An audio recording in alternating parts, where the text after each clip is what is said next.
నమో వేదాత్మకాయ వెంకటేశాయ మనోజవైరివందితం హ్యజాతిదేవసేవితం విశుద్ధబోధవిగ్రహం సమస్తదూషణాపహం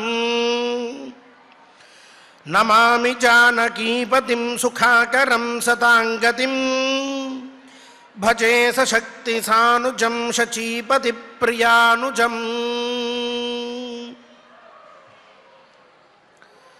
అఖిలాండకోటి బ్రహ్మాండ నాయకుడైన శ్రీ వెంకటేశ్వర స్వామి వారి దివ్య అనుగ్రహంతో వనపర్వాంతర్గత అర్జున అభిగమన పర్వ అనే పర్వలో అర్జునుడు తపస్సు కోసం బయలుదేరి వెళ్ళేటటువంటి వృత్తాంతాన్ని మనందరికీ కూడా తెలిపేటటువంటి పర్వలో మనం 32వ అధ్యాయాన్ని ఈరోజు ఆరంభించుకుంటూ ఉన్నాం. ద్రౌపదీదేవి తన యొక్క అభిప్రాయాన్ని మళ్ళీ ధర్మరాజుకి తెలియజేస్తూ ఉన్నది. ఆ వృత్తాంతాన్ని మొత్తాన్ని కూడా మనం ఇప్పుడు చర్చించుకోబోతూ ఉన్నాం, ప్రవచనం చేసుకోబోతూ ఉన్నాం. ఈనాటి ఈ పారాయణకి చక్కగా ఆచార్యుల వారితో కలిసి సత్సంకల్పం చేసుకుందాం. ఈ అధ్యాయంలో ఉండేటటువంటి ధర్మ సూక్ష్మాలని సభక్తికంగా మనందరం శ్రవణం చేద్దాం. ఓం నమో వెంకటేశాయ. విఘ్నేశ్వర ధ్యానం. నమస్తే గణనాథాయ గణానాం పతగే నమః. భక్తి ప్రియాయ దేవేశ భక్తేభ్యః సుఖదాయక. శ్రీనివాస ధ్యానం అనంత వేద సంవేద్యం నిర్దోషం గుణసాగరం అతీంద్రియం నిత్యముక్తం శ్రీనివాసం భజే నిశం. శ్రీకృష్ణ ధ్యానం వందే నవఘనశ్యామం పీతకౌశేయవాససం సానందం సుందరం శుద్ధం శ్రీకృష్ణం ప్రకృతేః పరం. వ్యాసధ్యానం వేదవ్యాసం స్వాత్మరూపం సత్యసంధం పరాజనం శాంతం జితేంద్రియక్రోధం సశిష్యం ప్రణమామ్యహం. అథ సంకల్పః. శ్రీమదాదివరాహ క్షేత్రే విరాజమానస్య జగద్రక్షణార్థమవతీర్ణస్య శ్రీమదఖిలాండకోటి బ్రహ్మాండ నాయకస్య శ్రీ వెంకటేశ్వర స్వామినః పరిపూర్ణానుగ్రహేణ సర్వేషాం భక్తజనానాం ఆదివ్యాధి నివృత్తి ద్వారా ఆయురారోగ్యైశ్వర్యాభివృద్ధ్యర్థం సర్వారిష్ట నివృత్తి ద్వారా సకల శ్రేయోభివృద్ధ్యర్థం ధర్మార్థ కామ మోక్షాఖ్య చతుర్విధ పురుషార్థ సిద్ధ్యర్థం సమస్త పాపక్షయార్థం శ్రీ పరమేశ్వర ప్రీత్యర్థం శ్రీమన్మహాభారతే వనపర్వణి యథాశక్తి 32ధ్యాయాంతర్గత శ్లోకపారాయణం ఆచార్యముఖేన కరిష్యామహే. శ్రీకృష్ణ పరబ్రహ్మణే నమః.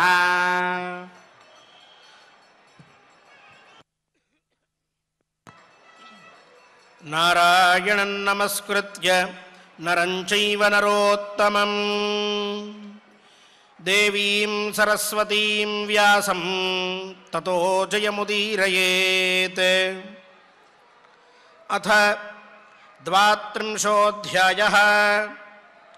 ద్రౌపద్యువాచ నావమన్యే న గర్హే చ ధర్మం పార్థ కథంచన ఈశ్వరం కుత ఏవాహం అవముంస్యే ప్రజాపతిం ఆర్తాహం ప్రలపామీదం ఇతి మాం విద్ధి భారత. భూయశ్చ విలపిష్యామి సుమనాస్త్వన్నిబోధ మే.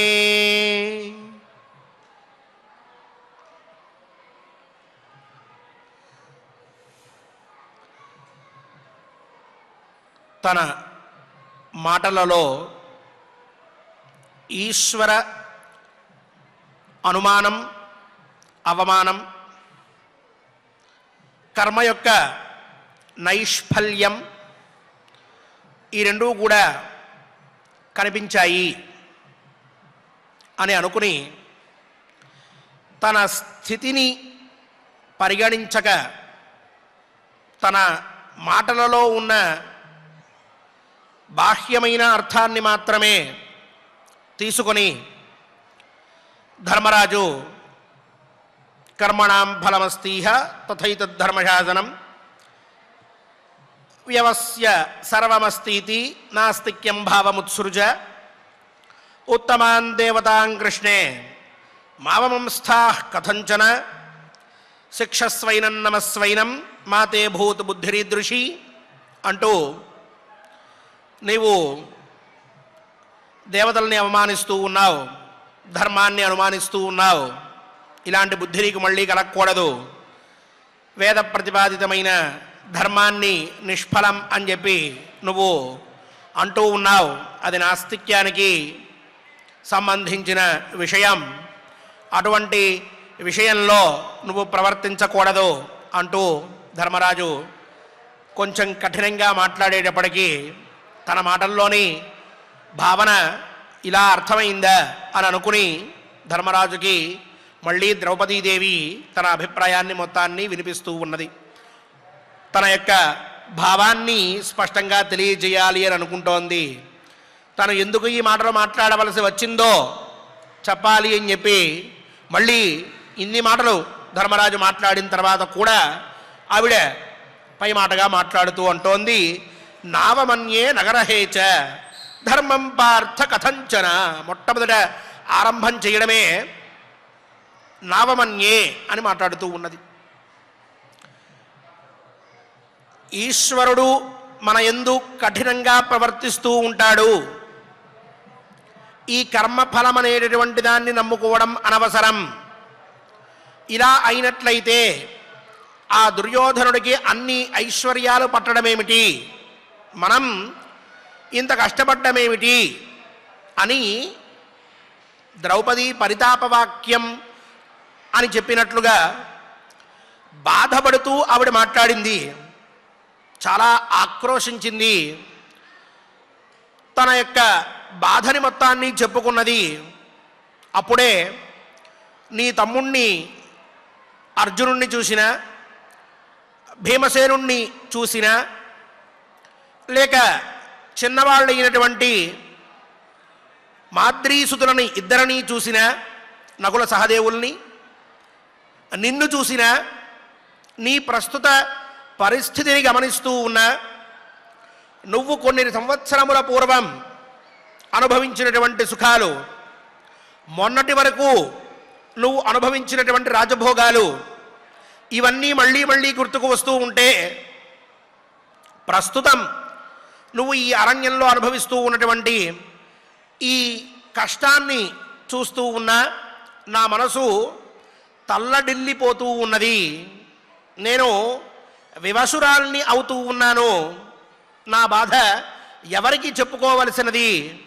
నేనా ఉత్తమ వంశంలో పుట్టినటువంటి దాన్ని, చాలా గొప్పదైనటువంటి స్థాయిలో నా తండ్రి ఉన్నారు, అటువంటి మహాత్ముడి దగ్గర పెరిగినటువంటి దాన్ని, ఆ పైన నేను పాండురాజు కోడలిగా వచ్చాను, నా మెట్టినిల్లు కూడా చాలా గొప్పది, పుట్టింటిలోనూ నాకు గౌరవము సుఖము ఉన్నాయి, మెట్టినింట్లో కూడా గౌరవము సుఖము దక్కినాయి.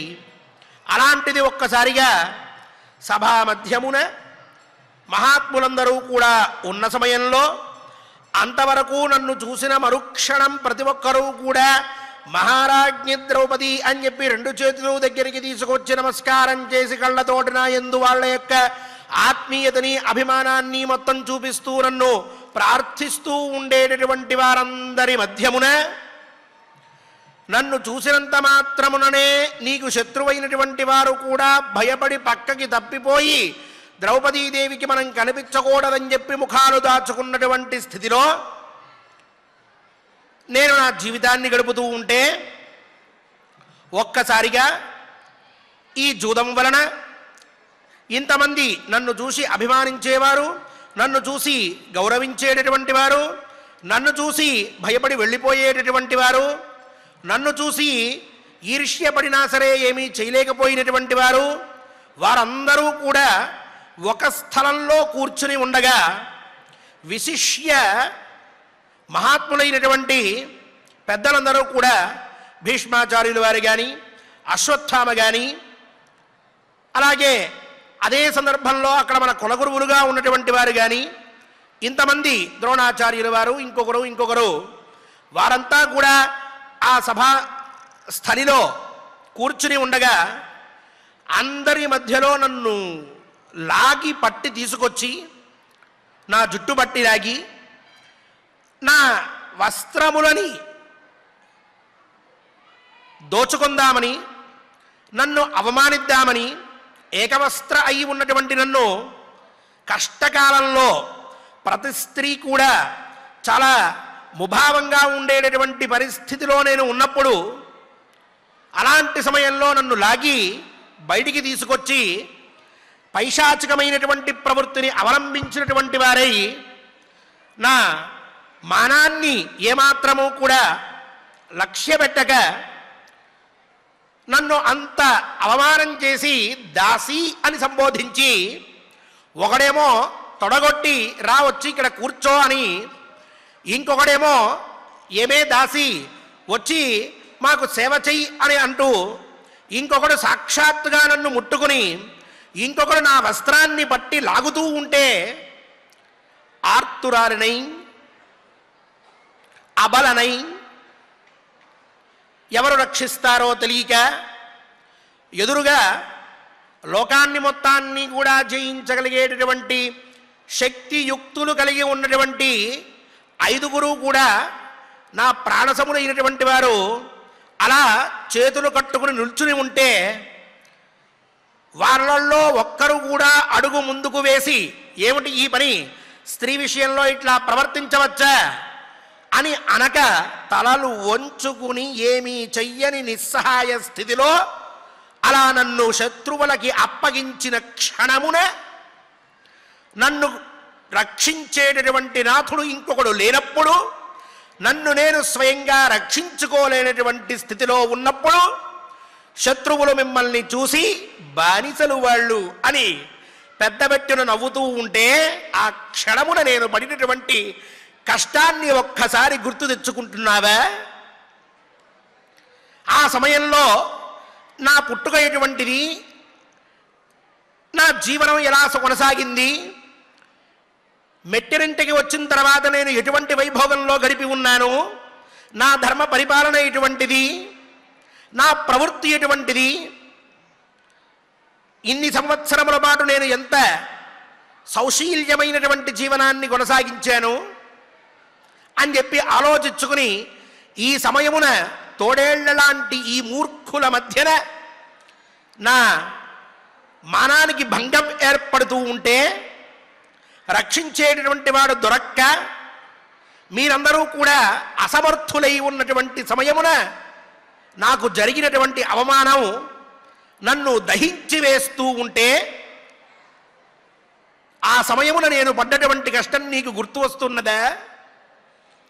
ఈ సమయానికి, ఈ క్షణానికి, ఈ అరణ్యంలో నివసిస్తూ ఉన్నప్పటికీ కూడా ఆనాడు అంత సభలో అంతమంది కులగురువుల మధ్యన నాకు జరిగినటువంటి అవమానం ఈ రోజుకి కూడా నన్ను కాల్చేస్తూ ఉన్నది.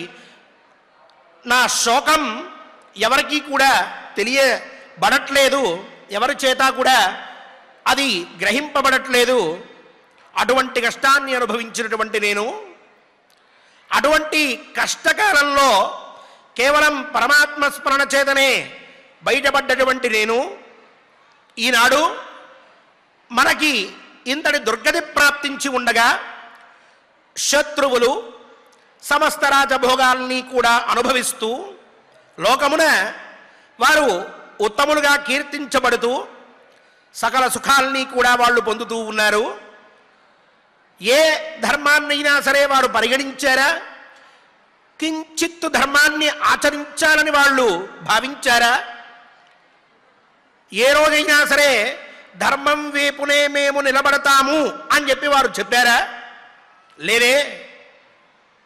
చిన్నప్పటి నుంచి ఇప్పటి వరకు ఎప్పటికెప్పుడు అధర్మ మార్గంలోనే సంచరిస్తూ అధర్మ కార్యాలనే ఆచరిస్తూ అధర్మాన్నే వాళ్ళు వాళ్ళ యొక్క నైజంగా మార్చుకుని జీవనాన్ని కొనసాగిస్తూ ఉంటే ఈనాడు వారికి దక్కినటువంటి ఫలితం ఏమిటి?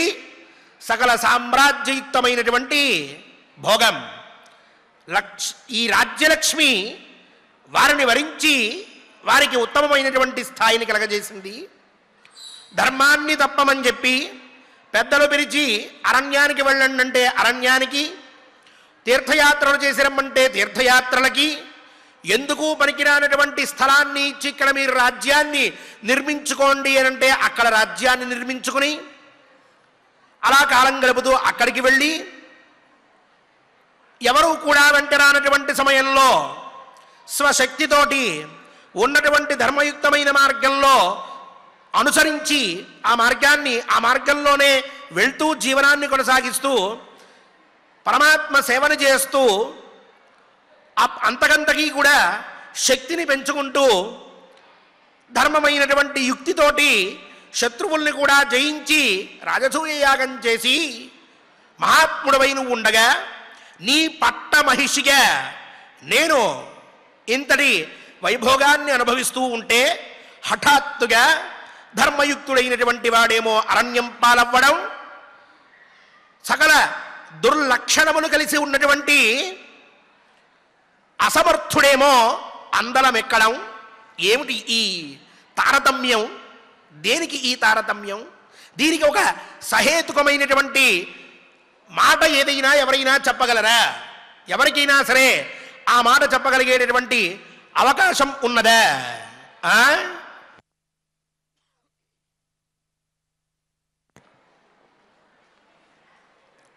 ఆ సమయమున ఇదియే ధర్మము అని చెప్పి మనం భావించి ఇచ్చినటువంటి మాటలకి కట్టుబడి అరణ్యంలోకి వచ్చి బ్రతుకుతూ ఉన్నాము. ఎన్ని రోజులు ఈ స్థితి? అధర్మయుక్తుడైనటువంటి వాడికి ఒక్కరోజు చాలదా? 2 రోజులు చాలవా? 12 సంవత్సరముల పాటు అనంటే వాడు ఇంకెంత శక్తిని పుంజుకుంటాడు? వాడు ఎంత శత్రు సైన్యాన్ని ప్రోధి చేసుకుంటాడు? అధర్మమైనటువంటి మార్గాన్ని ఇంకెంత దృఢపరచుకుంటాడు? ఆ మార్గంలో తన యొక్క ఆలోచనల్ని పెంచుకుని మనల్ని ఇంకొంత నాశనం చేద్దామని ప్రయత్నం చేస్తాడు. మనమేమో ధర్మం ధర్మం ధర్మం ధర్మమని ఇగో అడవుల పాలు బట్టి ఇక్కడ కాలాన్ని గడుపుతూ ఉంటామో ఉండమో, భవిష్యత్తులో మనకి మళ్ళీ మన యొక్క వైభోగం లభిస్తుందో లభించదో, ఈ శత్రువుల్ని ఎలా నేను జయించగలిగేది, నాకు జరిగినటువంటి అవమానాన్ని, ఒక స్త్రీగా నేను పడినటువంటి బాధని, నా క్రోధాన్ని ఎలా మళ్ళీ నేను మర్చిపోయి సుఖమైనటువంటి జీవనాన్ని గడపగలను? నాకు దగ్గరలో ఆ దారి కనిపించట్లేదు, అటువంటి మార్గం కనిపించట్లేదు. నువ్వు చూస్తేనా వచ్చినటువంటి మహాత్ములతో కూర్చుని ధర్మపన్నాలు వల్లిస్తూ ఉన్నావు. నీ తమ్ముళ్ళ అన్నగారిని అతిక్రమించకూడదని చెప్పి ఒక నియమానికి కట్టుబడి ఉన్నటువంటి వారే ఇక్కడే జీవనాన్ని కొనసాగిస్తామని చెప్పి ప్రతిజ్ఞ చేసి కూర్చున్నటువంటి వారిగా వారు నీ వెనకాల ఉండి నువ్వు చెప్పిన ధర్మాన్ని మాత్రమే పాటిద్దామని ఆలోచిస్తున్నారు తప్ప ఇది తప్పు, ఇలా కాదు, మనం పురుషార్థం కోసం ప్రయత్నం చేయాలి, ఉన్నటువంటి సమయం తక్కువ, ధర్మాన్ని మనం మళ్ళీ పునఃప్రతిష్ఠింపజేయాలి, అందుకోసం అని చెప్పి ప్రతిజ్ఞ అనేటటువంటి దాన్ని విడిచిపెట్టి ఆ దుర్యోధనుడి యొక్క మదాన్ని అణచివాడి యొక్క శత్రు సైన్యాన్ని చీల్చి జెండాను మళ్ళీ ధర్మస్థాపన చెయ్యాలి అనేటటువంటి మాటను మాట్లాడక వాళ్ళు నీ వెనకాల నువ్వు చెప్పినటువంటి మాటను వింటూ కూర్చుంటూ ఉంటే 12 సంవత్సరముల పాటు మనల్ని ఇలా వదిలేసినటువంటి దుర్యోధనుడు మన యొక్క అభ్యున్నతిని కోరుకుంటాడా? అంగీకరిస్తాడా? మనల్ని మళ్ళీ రాజ్యానికి రాణిస్తాడా? మనల్ని మన జీవనం చేసుకునేట్టుగా ఒప్పుకుంటాడా? వదులుతాడా?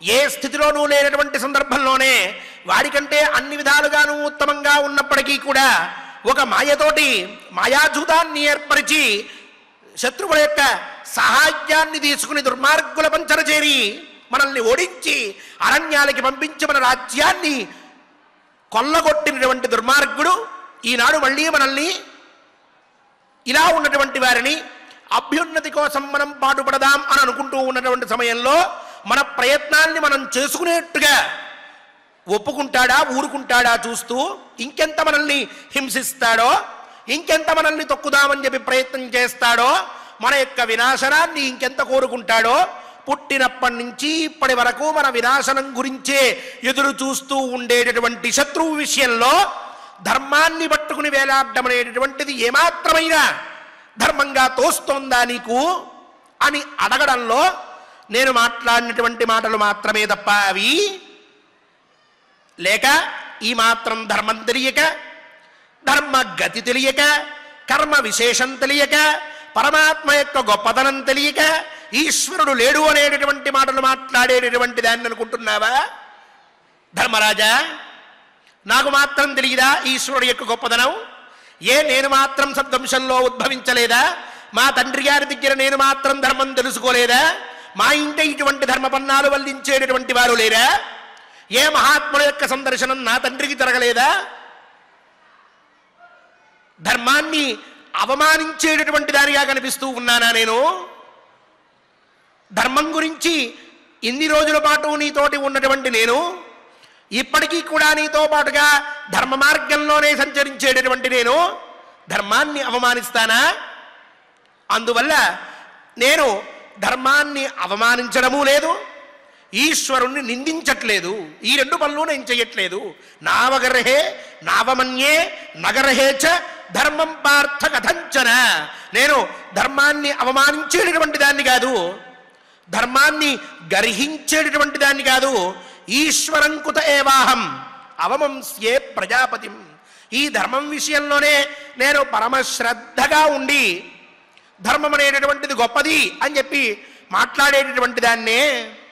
అలాంటిది మళ్ళీ నేను ఈశ్వరం అవమంస్యేకత, ఎలా నేను ఆ పరమాత్మని అవమానిస్తాను, ఆయన్ని నేను ఎందుకు నిందిస్తాను, ఎలా నిందించగలను, నా వల్ల అవుతుందా?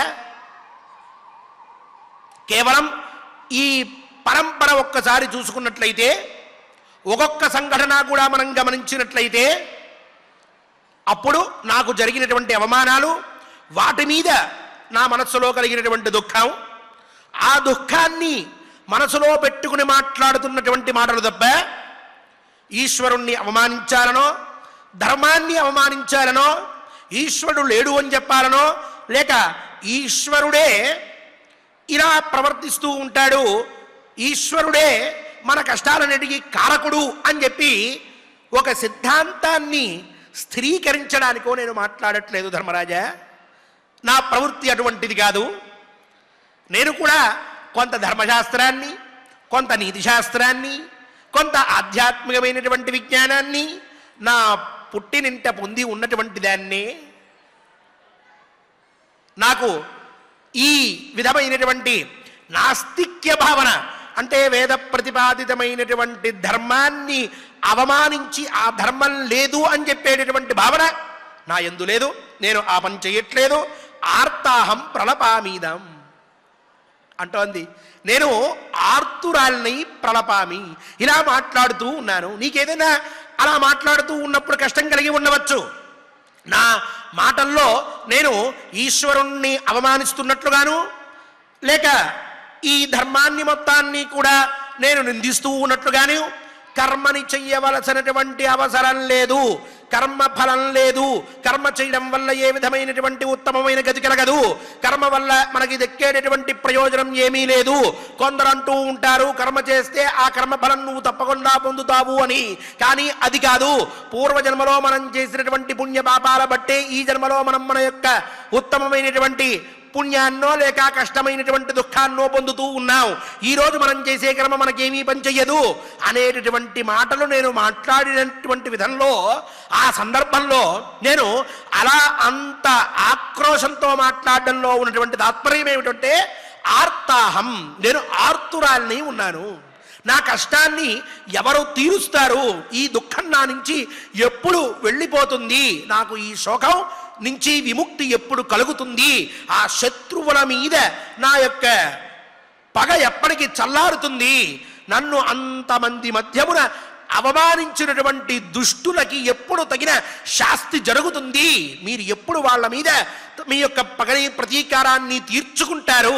ఆ మూర్ఖుడు, దుష్టుడు, దురాత్ముడైనటువంటి దుర్యోధనుడు ఏనాడు తన యొక్క తప్పుని తను తెలుసుకుని తను చేసినటువంటి పాప కర్మల యొక్క ఫలితాన్ని అనుభవిస్తాడు అని చెప్పి ఎదురు చూస్తూ ఉన్నటువంటి దాన్ని నాకు ఆ మార్గము, ఆ సందర్భము దగ్గర కాలంలో కనిపించకుండా ఉన్నందున నేను ఆర్తురాలినై, ఒంటరిదాన్నై, నా అత్తగారు కూడా తోడు లేకుండా ఈ అరణ్యంలో నేను కాలం గడుపుతూ ఈ మునివాసం ఏదైతే ఉన్నదో, ఇక్కడ మహాత్ములందరూ కూడా పండితులు లేక సన్యాసులు, బ్రహ్మచారులు, యతులు ఇటువంటి వారందరూ కూడా ఇక్కడ కాలాన్ని గడుపుతూ ఉంటే వీరి మధ్యమున నేను కూడా ఒక నియమాన్ని స్వీకరించినటువంటి దానిగా జీవిస్తూ ఉన్నానే. నా ఆర్తి ఎంత నన్ను ప్రేరేపిస్తోందో ఒక్కసారి నువ్వు గమనించవలసినది. ఆర్తాహం ప్రలపామీదం ఇతి మాం విద్ధి భారత. అలా ఆర్తురాలనై నేను మాట్లాడుతున్నాను అని చెప్పి తెలుసుకో ధర్మరాజా. అంతే తప్ప ధర్మానికో అథవా ఈశ్వరుడి విషయంలోనో నేను వ్యతిరేకంగా ప్రవర్తించట్లేదు. నా ఉద్దేశ్యం అది కాదు. పైగా భూయశ్చ విలపిష్యామి సుమనాస్త్వన్నిబోధమే. మళ్ళీ భూయ నేను చెప్పాలనుకున్నటువంటి మాటల్ని ఇంకా చెప్తాను. భూయశ్చ విలపిష్యామి, నేను ఇంకా మాట్లాడవలసింది ఉన్నది, నేను మాట్లాడుతాను. నువ్వు సుమనాహ, చక్కటి మాట మాట్లాడింది ఆవిడ. నువ్వు కాస్త విశాలమైనటువంటి దృక్పథంతో, మంచి మనస్సుతో నేను చెప్పేటటువంటి మాటల్ని ఒక్కసారి ఆలకించు. నేను అనేటటువంటి మాటల్ని ఒకసారి గమనించు. నా భావన ఏమిటో నువ్వు ప్రస్ఫుటంగా తెలుసుకో. నా ఉద్దేశ్యం కర్మ ఉన్నది, కర్మ లేదని నేను మాట్లాడను. ధర్మం ఉన్నది, ఈశ్వరుడు గొప్పవాడు. ఇంతవరకు కూడా నేను ఏ మాట వ్యతిరేకంగా మాట్లాడను. అలాగే ఈ కర్మ, ఈ ధర్మము, ఈశ్వరుడు వీళ్ళందరూ కూడా కర్మ ఫలములు అన్నీ ఉన్నప్పటికీ మనం చెయ్యవలసినటువంటి పని అంటూ ఒకటి ఉన్నది.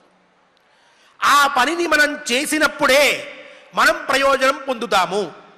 అంతే తప్ప అది వస్తుందిలే, అది జరుగుతుందిలే అని చెప్పి మనం కాలానికి విడిచిపెట్టి ఏదో జరుగుతుందిలే, జరిగినప్పుడు చూద్దాంలే అని అనుకుని కాలాన్ని గడపకూడదు అని చెప్పి తెలియజేయడంలోనే నా మాటల యొక్క తాత్పర్యం తప్ప ఈశ్వరుణ్ణి నిందించడంలోనో లేక ధర్మాన్ని అవమానించడంలోనో కర్మ ఫలం లేదు అని చెప్పి వ్యవస్థాపనం చేయడంలోనో నా మాటల తాత్పర్యం లేదు.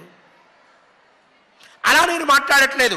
కొన్ని మాటలు నేను మాట్లాడినటువంటివి ఈశ్వరుడి విషయంలో కానీ ధర్మం విషయంలో కానీ ఉన్నా ఆర్తాహం ప్రలపామి, కష్టకాలంలో ఏడుస్తూ ఉన్నటువంటి దాన్ని, దుఃఖశోక పరాయణరాలనై నేను ఇటువంటి మాటలు మాట్లాడుతున్నాను తప్ప నా స్వబుద్ధితోటి ఈ ఈశ్వరుడు దుర్మార్గుడు లేక ఈ కర్మల యొక్క ఫలితం లేదు, ధర్మం యొక్క ఫలాన్ని పొందలేము అని చెప్పడంలో నా ఉద్దేశం లేదు. నేను అటువంటి విధంగా మాట్లాడట్లేదు. కాస్త నువ్వు ప్రసన్న చిత్తంతో నేను ఇంక పైన మాట్లాడే మాటల్ని కూడా ఒక్కసారి జాగ్రత్తగా విను, నన్ను అర్థం చేసుకో. నేను ఎందుకు చెప్తున్నానో నువ్వు విను. నేను చెప్పినటువంటి మార్గాన్ని అనుసరించేటటువంటి ప్రయత్నం చెయ్యి. నువ్వు ధర్మం ధర్మం అని చెప్పి ఇక్కడే కూర్చుని ఉంటానంటున్నావు. నేను నీ ధర్మము, నీ యొక్క కర్మఫలము, నీ యొక్క సత్కర్మ నిష్ఠ ఇవన్నీ కూడా నీకు ఉన్నప్పటికీ, నువ్వు చేస్తున్నటువంటి వాటి యొక్క ఫలితం నీకు వచ్చేటప్పటికీ కూడా నువ్వంటూ ఇంకా కొంత పరిశ్రమ చెయ్యవలసి ఉన్నది అని చెప్పి నేను చెప్పబోతూ ఉన్నాను. నువ్వు కొంచెం వినాల్సింది అని ఆ పైన కర్మ ఖల్విహ కర్తవ్యం జానతామిత్రకర్షణ అకర్మాణో హి జీవంతి స్థావరానేతరే జనా. శత్రునాశకుడా ధర్మరాజా, ఒక్కడి గుర్తుపెట్టుకో, కర్మ ఖల్విహ కర్తవ్యం జానత. ఏది యుక్తము ఏది అయుక్తము, ఏది నాకు విధించబడినటువంటి పని, నేను ఏ పని చెయ్యాలి అనేటటువంటి విషయాల్ని బాగా తెలుసుకుని ఉన్నటువంటి మనిషి తన యొక్క కర్మని ఇక్కడ చేస్తూ ఉండవలసిందే. కర్మ ఖలు ఇహ కర్తవ్యం.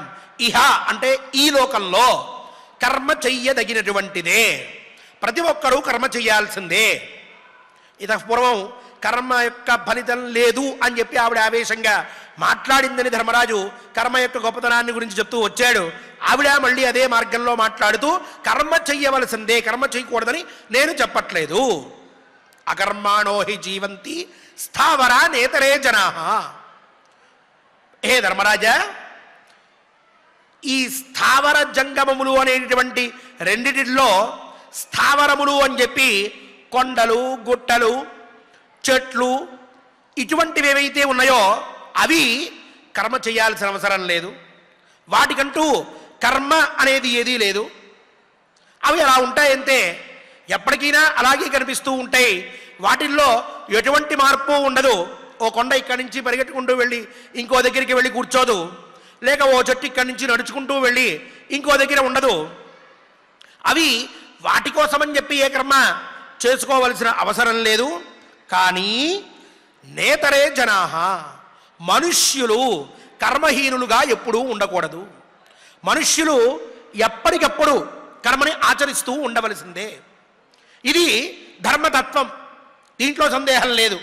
నేను కర్మని ఆచరించను, నేను ఏ పని చెయ్యను, నాకు రావలసిందంతా కూడా రేపొద్దున కల్లా వచ్చేసేయాలి, నాకు కావలసినటువంటి వైభోగాలన్నీ నాకు వచ్చేయాలి, నేను మనకు కొంచెం కూడా కష్టపడను, నాకే పని వద్దు అని ఏ వ్యక్తి కూడా భావించకూడదు.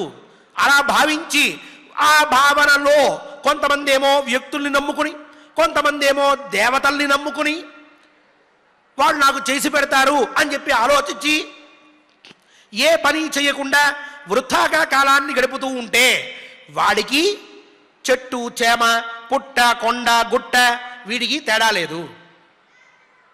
ఆ మాటల్లో ఆవిడ ఆ పోలికను చూపించడంలో తాత్పర్యం అదే. కొండలకి గుట్టలకి పని ఉండదు, కానీ మనుష్యులకి మరుగు పని ఉంటుందయ్యా, వాళ్ళు ఖచ్చితంగా చేయాల్సిందే అంటోంది. తాత్పర్యం ఇదే. నా పని ఏమిటి, నేను ఏం చేస్తున్నాను, నేను ఇప్పుడు చదువుకోవాలి, కష్టపడి చదువుకోవడమే అంతే తప్ప చదువుకోవాల్సిన సమయంలో అంతా ఆటలాడుకుని పరీక్షల ముందరకి ఏ గుడికో వెళ్ళిపోయి 108 ప్రదక్షిణలు చేసి వచ్చేస్తాను, రేపొద్దున దేవుడు నాకు అనుగ్రహం ఇచ్చేస్తాడు, బ్రహ్మాండంగా నేను పాస్ అయిపోతాను అనుకుంటే ప్రయోజనం లేదు. కష్టపడి సంపాదించాల్సినటువంటి రోజున కష్టపడి ఒళ్ళొంచి కష్టపడి సంపాదించాల్సిందే. రాత్రింబవళ్ళు మన కష్టం మనం పడాల్సిందే, అంతే తప్ప నేను కష్టపడను, నా శరీరానికి చెమట పట్టకూడదు, నాకు ఏ విధమైనటువంటి కష్టం కలగకూడదు, నేను హాయిగా మంచం మీద పడుకుని ఉంటాను, ఎవరో ఒక ఆయన మహానుభావుడు చెప్పాడు రేపొద్దున వెళ్ళి అక్కడ స్నానం చేసి వస్తే 1 కోటి రూపాయలు వస్తాయని వెళ్ళిపోతాను అంటే కుదరదు. కర్మ చెయ్యకుండా ఏదో షార్ట్ కట్ ఉంటే దాన్ని వెతుక్కుని అలా నేను సాధించేస్తాను అని మనిషి ఎప్పటికీ అనుకోకూడదు.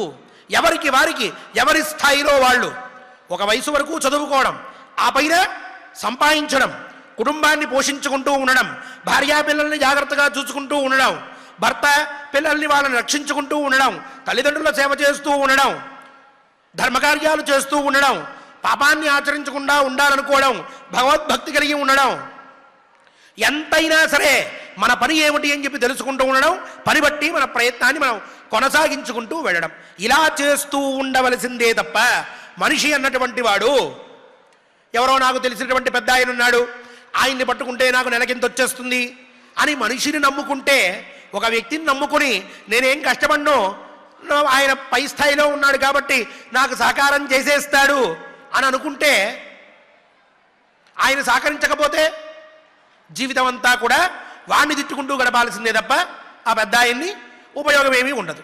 ఆ రోజుల్లో చేస్తాడనుకున్నా మోసం చేశాడు అని చెప్పుకోవాలి 60 ఏళ్ళు వచ్చిన తర్వాత. ఏమి కర్మ, ఒకడు మనకి చేయడం ఏమిటి, మన కర్మ ఏమిటి, మనం చేయాల్సింది ఏమిటి, మనం ఎంత కష్టపడాలి, మన జీవితం ఎలా ఉండాలనుకుంటున్నాం, దానికి తగ్గటువంటి పని ఏది, దాన్ని ఎంత కష్టమైనా సరే సాధించి తీరవలసిందే, దాన్ని మనం తప్పక ప్రయత్నించాల్సిందే. కష్టపడదాం, మన ప్రయత్నం మనం చేద్దాం, సప్తమందైవ చింతనం. నువ్వు 6 భాగాలు నువ్వు కష్టపడితే 7వ భాగంలో పరమాత్మ వచ్చి సహకరిస్తారని చెప్పారు. అంతవరకు మనం కష్టపడి ఉండాల్సిందే అని అనుకోవాలి తప్ప నాకేమీ అవసరం లేదు, ఏదో రికమెండేషన్ల మార్గంలో నేను వెళ్ళిపోతాను, లేక దేవుణ్ణి పట్టేసుకుంటాను అని అంటే కర్మ ఎవరికి కూడా సిద్ధించదు. కర్మ చెయ్యాల్సిందే. మనిషి అని పుట్టినటువంటి వాడు ప్రతి ఒక్కడు కూడా తన పని తను చేసుకుంటూ వెళ్ళాల్సిందే. ఫెయిల్యూర్స్ ఏవైతే ఉన్నాయో ప్రపంచంలో వాటిల్లో చూడండి, వాళ్ళు పని చేసి చెడిపోయినటువంటి వాడు ఇంతవరకు ఎవడూ లేడు. ఒకసారి ఫెయిల్ అయి ఉండొచ్చు, రెండవసారి ఫెయిల్ అయిపోయి ఉండవచ్చు, మూడవసారి కూడా పోయినటువంటి వాడు ఎవడో ఉన్నాడు. మూడవసారి కాదు 30వసారి పోయినా 31వసారి వాడు గెలుస్తాడు. ఎందుకు? పని చేస్తూ ఉండడం వలన, మన పని మనం చేసుకుంటూ ఉండడం వలన. 4 రోజులు వంట వండితే 5వ రోజుకి బ్రహ్మాండంగా రుచిగా చేయమండి, ఎలా వస్తోంది? 4 సార్లు చేతులు కాల్చుకుంటే వస్తోంది. రోజు ఏదో నేను ఆర్డర్లు పెట్టుకుంటాను హోటల్ నుంచి అంటే ఎప్పటికొచ్చాను వంట అంటే ఎందుకు చెప్తున్నాను ఈ ఉదాహరణ అంటే, మనం ప్రయత్నపూర్వకంగా సాధించినటువంటి విషయాల్లో మన బుద్ధి వెళ్ళదు. మనం ఆలోచించాం, కొత్త మనం చూసి భయపడుతూ ఉంటాం. అరే చిన్నప్పుడు నాకు రాదు కదా, ఎలా వంట నేర్చుకున్నాను, అలాగే ఈ పని కూడా అని ఇక్కడ నుంచి స్ఫూర్తిని పొంది మనకి తెలియనటువంటి పని నుంచి సాధిద్దామనేటటువంటి తాపత్రయంతో ప్రయత్నం చేయడం మొదలు పెడితే ఏ ప్రయత్నమైనా సరే మనకి సిద్ధించి తీరుతుంది, మనం సాధించగలం, మన వల్లే అవుతుంది, మనిషి వల్లే పని అనేటువంటిది పూర్తవుతుంది. సందేహం లేదు. ఎవరో వచ్చి మనకు చెయ్యడు, ఎవరో వచ్చి మనకు కావలసినటువంటి ఏర్పాటు చెయ్యడు. మన పని మనం చేసుకోవలసిందే. ఆ పనిని వదిలిపెట్టి పరమాత్మని ఆశ్రయించాలి, లేక ఎవరో వ్యక్తుల్ని ఆశ్రయించాలి, ఎవరి ద్వారానో ఉన్నట్టుగా ఒక్క రోజులోనే మనం పై స్థాయికి వెళ్ళిపోవాలి. తాత్కాలికంగా వెళ్తావేమో, ఒక్కసారి పడ్డామా అధఃపాతాళంలో వెళ్ళిపోతాం, ప్రపంచంలో మనం కనుమరుగైపోతాం. ఎందుకు? ఈ ప్రయత్నపూర్వకంగా వెళ్ళేటప్పుడు కొన్ని సంవత్సరముల కఠోర పరిశ్రమ ఉంటుంది, కష్టం ఉంటుంది, నష్టం ఉంటుంది, దుఃఖం ఉంటుంది, ఎన్నో ఏడుపులు ఉంటాయి, నిద్ర లేనటువంటి రాత్రులుంటాయి, ఏడ్చి ఏడ్చి కళ్ళు వాచిపోతాయి. అయినా సరే నేను సాధించాలి అనేటటువంటి కోరిక, తాపత్రయం, ఒక పట్టుదల, కృషి ఉంటే అక్కడికి వెళ్ళిన తర్వాత మళ్ళీ ఇటువంటి దెబ్బలు తగులుతూ ఉంటే ఇవన్నీ నా జీవితంలో ఎప్పుడో తగిలినాయి, వీటిని ఎదుర్కోవడం నాకు తెలుసనేటటువంటి మానసికమైన స్థైర్యం కలిగి మనం ప్రయత్నాన్ని మొదలుపెట్టి ఆ ఆపదని దాటగలం. ఒకేసారి వెళ్ళిపోతే ఈ కష్టాలు తెలియక అక్కడికి వచ్చిన తర్వాత కష్టం కలిగితే దాన్ని ఎదుర్కోలేక అఘాయిత్యాలు చేసుకోవడానికి కూడా వెనకాడం. ఏమిటి? కర్మ చెయ్యకపోవడం వల్ల వచ్చినటువంటి నష్టం అది. ద్రౌపదీదేవి చెప్తోంది, కర్మ ఖచ్చితంగా చేయాల్సిందే, ప్రతి ఒక్కరూ పని చేయాల్సిందే. పని చెయ్యకుండా నాకు రావాలి అంటే రాదు. అవి పని అనేటటువంటిది లేనిది ఎవరికి అంటే స్థావర జంగమాలకి. వీటిల్లో స్థావరాలు అనేటువంటివి ఏవైతే ఉన్నాయో వాటికి మాత్రమే, అంటే చెట్టు పుట్ట వీటికి ప్రత్యేకంగా అవి ఉదయం లేచిన తర్వాత ఏ పని చేయక్కర్లా, రాత్రి పడుకోబోయే ముందు నేను ఈ పూట ఏం పని చేసి పడుకుంటున్నాను అని చెప్పి అనుకోక్కర్లా. కానీ మనిషి తత్వం అట్లా కాదు ధర్మరాజా. మనిషి చేయాల్సిందే పని. ఉదయం లేచిన తర్వాత వాడి పని ఏమిటో వాడు ఆలోచించుకోవాలి. రాత్రి పడుకోబోయే ముందర ఈరోజు నేను ఏం సాధించాను. ఈనాటి యువకులకి అలాగే యువతులకి చిన్నపిల్లలకి మనం నేర్పించవలసినటువంటి రహస్యం ఏమిటి అంటే, చాలా జీవితంలో ఉన్నతికి వాళ్ళందరికీ ఉపయోగపడేటటువంటి అత్యద్భుతమైనటువంటి ఒకే ఒక్క మాట ఏమిటంటే, వాడు ఉదయం లేచిన తర్వాత నువ్వు ఈరోజు ఏం పనులు చేద్దామనుకుంటున్నావు అన్నీ మంచం మించి దిగే లోపలే ఒక్కసారి ఆలోచించుకో. అవన్నీ నేను చేసి తీరాల్సిందే. ఈరోజు ప్రళయం వచ్చినా ఇవి చేసే నేను ప్రళయంలో మునిగిపోతాను తప్ప ఈ పని వదిలిపెట్టను అని చెప్పి సంకల్పం చేసుకో అని చెప్పారు ఉదయం లేచిన వెంటనే వాళ్ళకి. రాత్రి పడుకోబోయే ముందర ఉదయం అనుకున్నటువంటి పనులన్నీ పూర్తి చేసావా లేదా, చెయ్యకపోతే ఎందుకు చెయ్యలేదు, చేస్తే సరిగ్గా చేసావా లేదా అని ఆలోచించుకో అని ఈ 2 విషయాలు మనం పిల్లలకి నేర్పగలిగితే మన భారతదేశం నిష్క్రియాపరత్వంగా ఉండదు. అందరూ తగినటువంటి పని చేస్తూనే ఉంటారు. పని లేకపోవడం వల్లే లేనిపోయినటువంటి గొడవలన్నీ పెరిగేటటువంటిది. ఆ పిల్లలకి మనం ఆ విధంగా ప్రచోదన చేసి ఒక అలవాటు చేసి ఈరోజు నుంచి ఏం చేశావు, ఉదయం ఏం చేశావు, రాత్రి పడుకోబోయే ముందర ఏం చేశావు అని చెప్పి మళ్ళీ నువ్వు ఆలోచించుకొని ఈ రెండింటి మధ్యలో కొన్ని పనులు చేయలేకపోతే ఎందుకు చేయలేదు ఆలోచించుకుని పడుకో అంటే నెల రోజులు కాదు 6 నెలలకైనా సరే రాత్రి పడుకోబోయే ముందర అన్ని పనులు పూర్తి చేశానని అనుకుంటాడు తప్ప ఒక పని ఆగిపోయింది అని వాడు భావించడు. వాడి మనస్సులో వాడికే కలుగుతుంది. వాడి బుద్ధి తర్వాత రోజు ఉదయం నుంచి వాడిని ప్రేరేపిస్తుంది. నిన్న రాత్రిలాగా ఈ రోజు రాత్రికి నేను ఈ పని ఆగిపోయింది అని అనుకోకూడదు అని బుద్ధి వాడిని ప్రేరేపిస్తూ ఉంటుంది. అదే సంకల్ప బలం అంటూ ఉంటారు పెద్దలు. ఇటువంటి కర్మని ఆచరించక కేవలం నాకు భగవంతుడి అనుగ్రహం ఉంటుందనో ఎవరో ఒక మహానుభావుడు నాకు సహకరిస్తాడనో అనుకోవడం తప్పు ధర్మరాజా. కర్మ ఫలం ఉంటూనే ఉంటుంది. కర్మ కల్విహ కర్తవ్యం జానత అమిత్రకర్షణ. బాగా బుద్ధి తెలుసుకుని ఉన్నటువంటి వాడు, తెలివిగలటువంటి వాడు, యోగ్యుడు వాడు ఏమనుకోవాలి అంటే కర్మ చెయ్యవలసిందే అని అనుకోవాలి. నేను కర్మ చెయ్యకూడదు, కర్మ వల్ల ఫలితం లేదు, కర్మ చేసినందువల్ల మనకు వచ్చేటటువంటి ప్రయోజనం లేదు అని నేను మాట్లాడదలుచుకోవట్లేదు. నా మాటల్లో ఆ ధ్వని వినిపించినట్లయితే అది నా ఆక్రోశం మీద వచ్చినటువంటిదే తప్ప స్వాభావికంగా వచ్చినటువంటిది కాదు అంటూ ధర్మరాజుకు చెప్పి కర్మ విషయంలో మనుష్యుడు ఎలా ఉండాలి, పశుపక్ష్యాదులు ఎలా ఉంటున్నాయి, దీన్ని బట్టి జీవనం ఎట్లా ఉంటుంది, అసలు కర్మ ఎందుకు వచ్చింది అనేటటువంటి విషయాల్ని ఆవిడ మళ్ళీ ధర్మరాజుతో చెప్తూ ఉన్నటువంటిదే తన యొక్క అభిప్రాయంగా ఆ చివర ఇప్పుడు నువ్వు ఏం పని చెయ్యాలి అనేటటువంటి దాన్ని ధర్మరాజుకు బోధిద్దామని ప్రయత్నం చేస్తూ ఉన్నది. పై అత్యద్భుతమైనటువంటి విషయాల్ని రేపటి కథాశ్రవణంలో మనందరం కూడా శ్రద్ధగా ఆలకిద్దాం. ఈనాటి ఈ శ్లోకత్రయాన్ని చక్కగా ఆచార్యముఖంగా పారాయణ చేద్దాం. మన పని ఏమిటో మనం తెలుసుకుని మన పనిని మనం సాధించడానికి మన సమయాన్ని సద్వినియోగం చేసుకుని ఉన్నతమైనటువంటి మార్గంలో శ్రీవారి అనుగ్రహంతో ప్రయాణం చేద్దాం. ఓం నమో వెంకటేశాయ. ఓం నమో వెంకటేశాయ.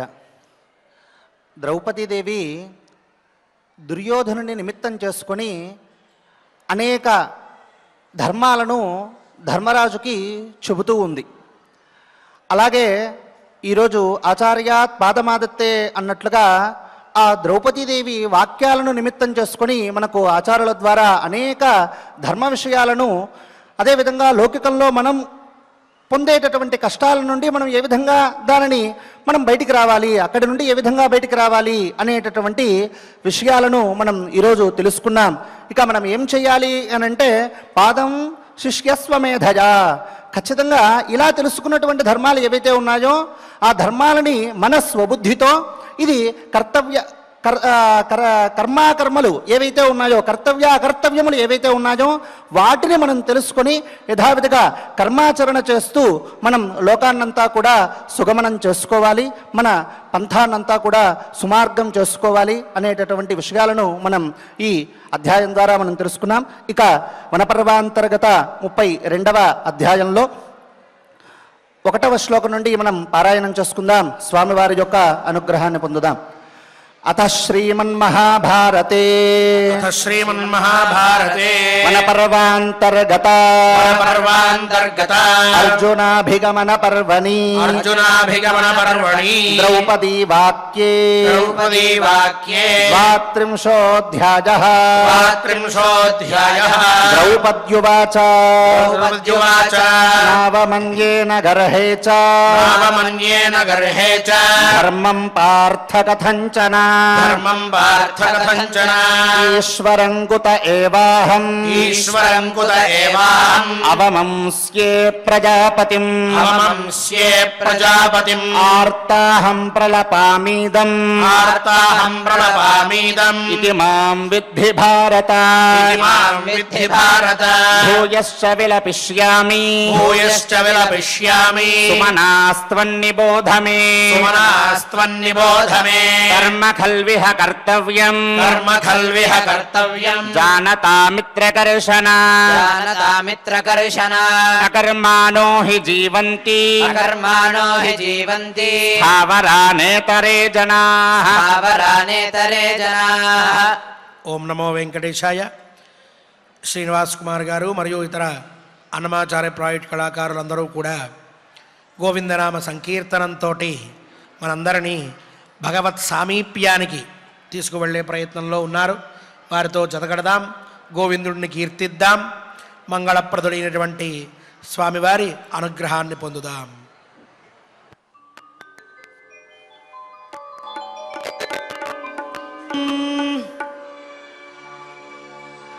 ఓం నమో నారాయణాయ నమః సమధికానందాయ సర్వేశ్వరాయ గోవింద గోవింద.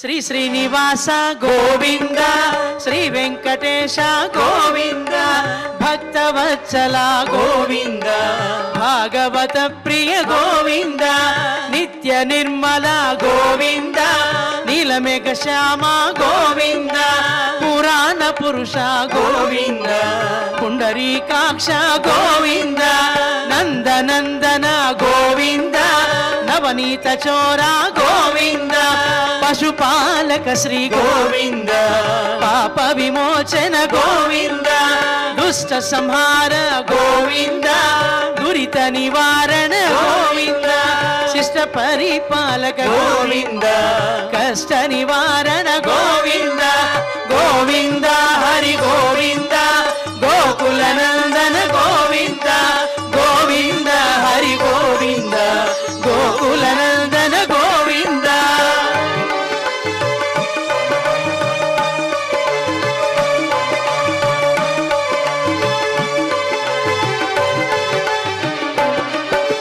వజ్రమకుటధర గోవింద, వరాహమూర్తి గోవింద, గోపీజనలోల గోవింద, గోవర్ధనోద్ధార గోవింద, దశరథనందన గోవింద, దశముఖమర్దన గోవింద, పక్షివాహన గోవింద, పాండవ ప్రియ గోవింద, మత్స్యకూర్మ గోవింద, మధుసూదన హరి గోవింద, వరాహ నరసింహ గోవింద, వామన భృగురామ గోవింద, బలరామానుజ గోవింద, బౌద్ధ కల్కిధర గోవింద, వెనుగాన ప్రియ గోవింద, వెంకటరమణ గోవింద, గోవింద హరి గోవింద, గోకుల నందన గోవింద, గోవింద హరి గోవింద, గోకుల నందన గోవింద.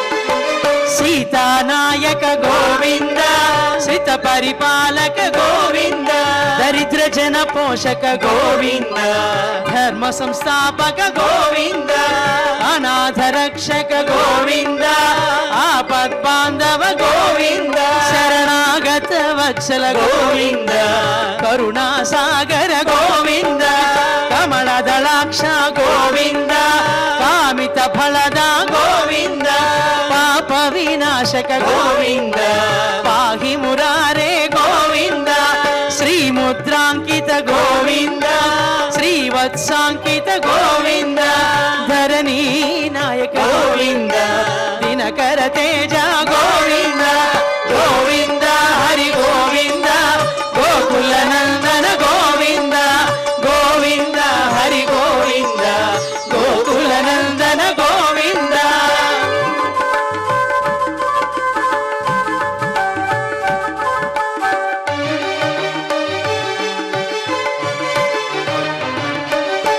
పద్మావతి ప్రియ గోవింద, ప్రసన్నమూర్తి గోవింద, అభయహస్త గోవింద, అక్షయ వరద గోవింద, శంఖ చక్రధర గోవింద, సార్గ్య గదాధర గోవింద, విరజాతిరస్త గోవింద, విరోధి మర్దన గోవింద, సాల గ్రామధర గోవింద, సహస్రనామ గోవింద, లక్ష్మీ వల్లభ గోవింద, లక్ష్మణాగ్రజ గోవింద, కస్తూరి తిలక గోవింద, కాంచనాంబరధర గోవింద, గరుడ వాహన గోవింద, గజరాజ రక్షక గోవింద, గోవింద హరి గోవింద, గో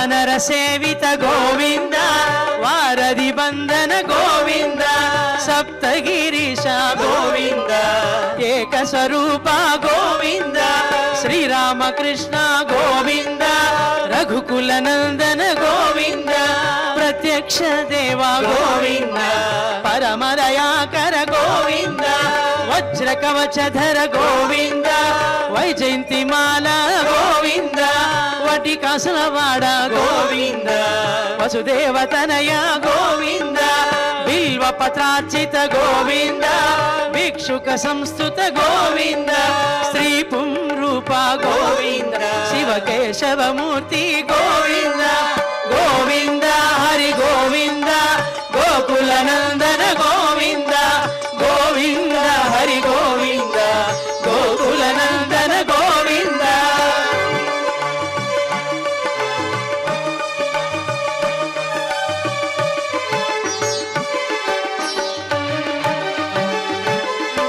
బ్రహ్మాండ రూప గోవింద భక్త రక్షక గోవింద నిత్య కళ్యాణ గోవింద నీరజనాభ గోవింద హతి రామ ప్రియ గోవింద హరి సర్వోత్తమ గోవింద జనార్దన మూర్తి గోవింద జగత్ సాక్షి రూప గోవింద అభిషేక ప్రియ గోవింద అపన్నివారణ గోవింద రత్న కిరీట గోవింద రామానుజనుత గోవింద స్వయం ప్రకాశ గోవింద ఆశ్రిత పక్ష గోవింద నిత్య శుభప్రద గోవింద నిఖిల లోకేశ గోవింద గోవింద హరి గోవింద గోకుల నందన గోవింద గోవింద హరి గోవింద గోకుల నందన గోవింద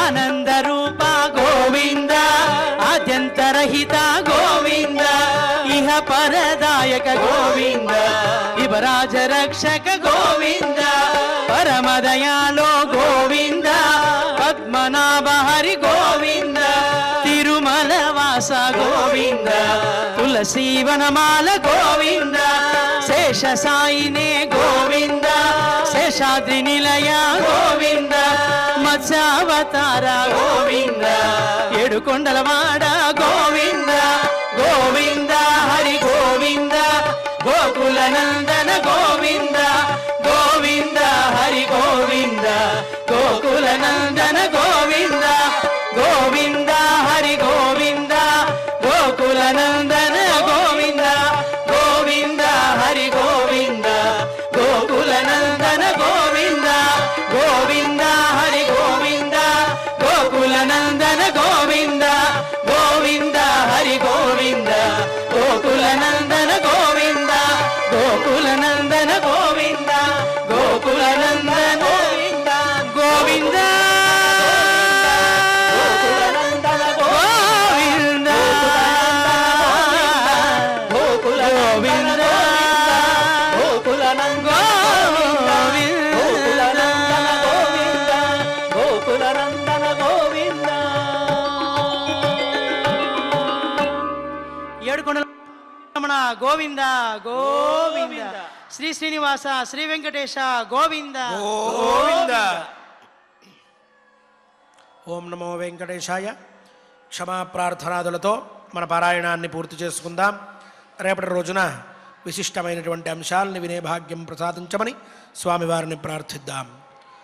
అథ క్షమా ప్రార్థనా యదక్షరపదభ్రష్టం మాత్రాహీనం చ యద్భవేత్ తత్సర్వం క్షమ్యతాం దేవా నారాయణ నమోస్తుతే.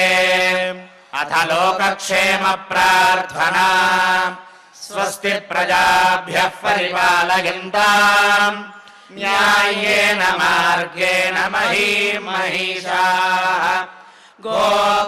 గోబ్రాహ్మణేభ్యः శుభమస్తు నిత్యం. లోకాः సమస్తాः సుఖినో భవంతు. అథ భగవత్సమర్పణం. कायेन वाचा मनसेन्द्रियैर्वा बुद्ध्यात्मना वा प्रकृते स्वभावात् करोमि यद्यत् सकलं परस्मै नारायणायेति समर्पयामि।